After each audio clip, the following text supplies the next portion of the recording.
Today I'm going to show a little bit some of the result that we have in terms of developing a reinforced polymeric concrete using nature-inspired hollow architecture.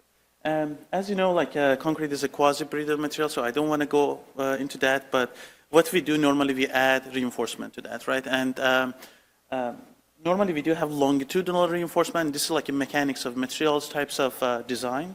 And then we do have stirrups around that to improve the flexural response or the tensile response of the concrete. Now, if we look at the nature, and Amir showed some of the the examples, but here, you see a very nice architecture of protein or polymers and also ceramics working really nicely together to improve the toughness. This is the Bolligand that improves the fracture toughness, or if you look at nacre, then a really nice a structure of the mortar and brick, the protein mortar and bricks that improves the fracture there.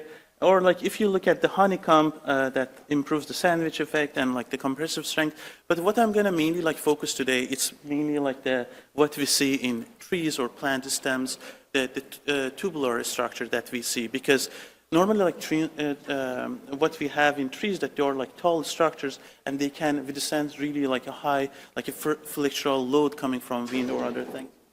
So if you look at, sorry, the plant stem structure, that and this is one image there, that you're going to see that we have a tubular structure or a circular hollow structure.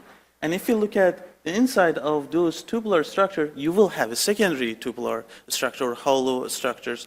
And the major idea here is that I'm going to go over it. It's just increasing the area moment of inertia, right? And by having a hollow structure, the secondary hollow in the the tubular structure, what you do, you actually you can extend that area of moment of inertia further and improve the flexural response of your structure. So this is one of the that we use PLA to print it in our lab, the tubular structure and having a secondary those hollow structures inside them. So for the research, what we did, I'm going to go over some of the things that we started. Here we started off a very simple reinforced design. If you do structural engineering, that's the rectangular reinforcement at the bottom. That's the simple one. And then we did some sort of a 3-point bending DIC that my friends before me, they went over it. So it was a 3-point, and then we looked at the flexural response of the beam. So we started off with this, and we used the theories of mechanics of materials. And if you go to the ACI structural design, you could go over all of this equation. So I'm not going to go over it. But the major idea is that you have a compression zone and the tension zone. And by calculating the dipsol neutral axis, you could have an idea about the reinforcement ratio or the rho there. And that was our starting point. And this one is a balanced one. So normally what we do, we want to be under balanced because we don't want to have a catastrophic failure in the steel structures. But here we do have polymers. Polymers, they can stretch more. But we started off with this balanced reinforcement. We did also some numerical simulation. We used abacus. For the mortar matrix, we use a concrete damage plasticity. And for reinforcement, we use a ductile damage. And for the interaction, we use embedded region. That we did this to have an idea about the damage or the fracture mechanism if we change the architecture in the polymeric reinforced concrete. So this was just the simple, the bar or the rectangular at the bottom. We did some calibration to make sure that our modeling is correct. So as you can see, this is the FEM model. This is the experimental, and the reinforcement is just at the bottom of the beam. So we got really good agreement between the simulation and numerical, and that was kind of saying that our model is working. And this is just a result. I don't want to really go over it, but this is very simple. This is a brittle, no reinforcement. If you add reinforced a polymeric reinforcement, we're going to get a lot of increase, a drastic increase in the deflection as well as the load. And this is a simple reinforcement inclusion in the reinforced concrete, right? So what we did, we came up with different types of architecture, and the additive manufacturing brings like really like a good arena that you could try very complicated like architecture there. So we have like a three types of, and this is like a from the side. If you look at that, like these are the reinforcement. So we kept the row the same, so we did not change it. We wanted to have like more distribution. And also the cover, we kept it constant in all the designs, right? So we had three types of like a nature-inspired, like a cellular structure. And the first one was honeycomb, the second one like a kagami, and the sinusoidal. And this is like the view from the front. And this is some of the cat designs that we had. So, and then we did investigate the hollow one, and the hollow bar, which is here, doesn't have the secondary hollow tubes inside them. So here we know that like the idea is to increase the area moment of inertia, right? And then in this, which is SPS or plant stem, we created those like hollow tubular structure inside the circular one. And if you can see with that, what we can do, we could increase the moment of area moment of inertia, right? So the idea is to how much like in terms of strength weight we're gonna get, right? So we're using the same amount of material, but we're improving the flexural response. So we did some 3D CAD, and then like this is the way that we did like a slicing, and the 3D printing, we had to use some sort of like supporting material because this is like hollow, the way that we printed that, and this is hollow, and this is like a honeycomb like casting that we casted. There was some like complication in terms of the tubular because the concrete needs to get in. So we did a lot of like work there sometimes. Like I know Parsa is here, like he did like all the work that all the credits goes to him, but like it was a little bit complicated because the concrete needs to go inside the hollow structure. So you need to have like a really like flowable concrete to gain that. And so what we did, we printed the polymeric part, but then we did casting. Hopefully with the dual printing that people at Princeton they're doing, like we could do at the same time like concrete printing and the polymeric printing here.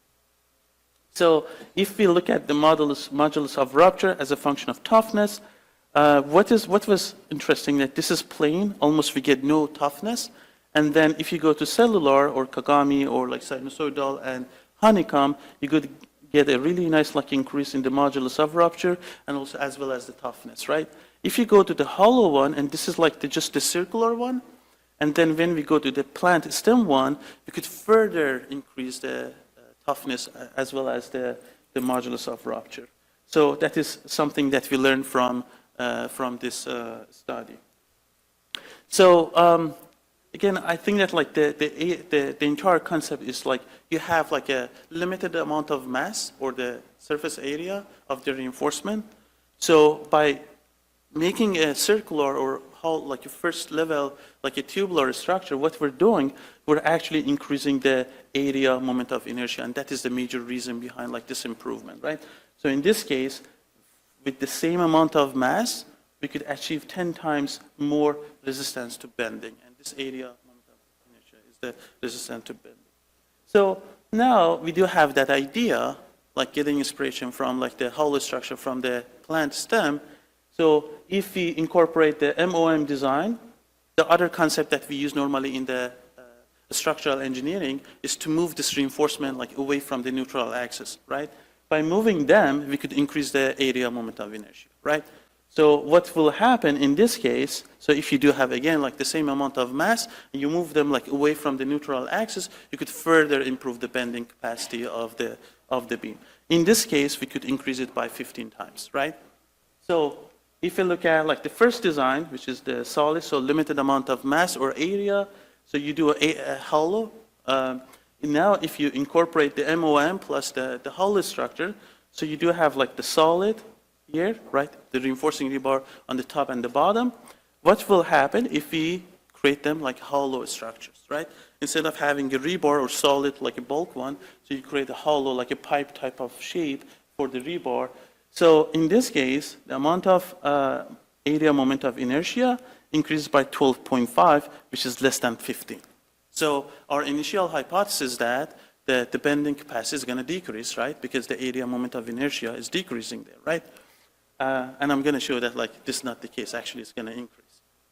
So we started with like those like the solid rebar, right, or like a traditional type of design, and the hollow one. We also used like some stirrups. So we did some printing. We assembled them together.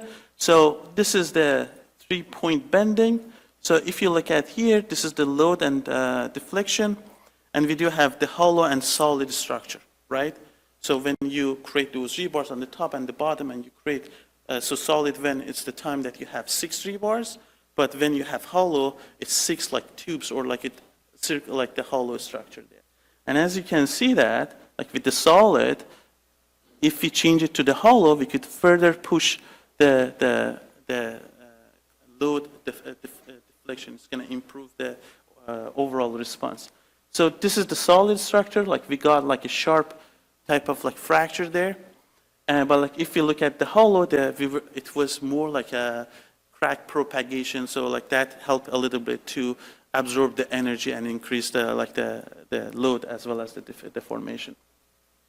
So if you look at the numerical simulation, so because we did some numerical simulation to understand what is really like the reasoning behind this like types of observations.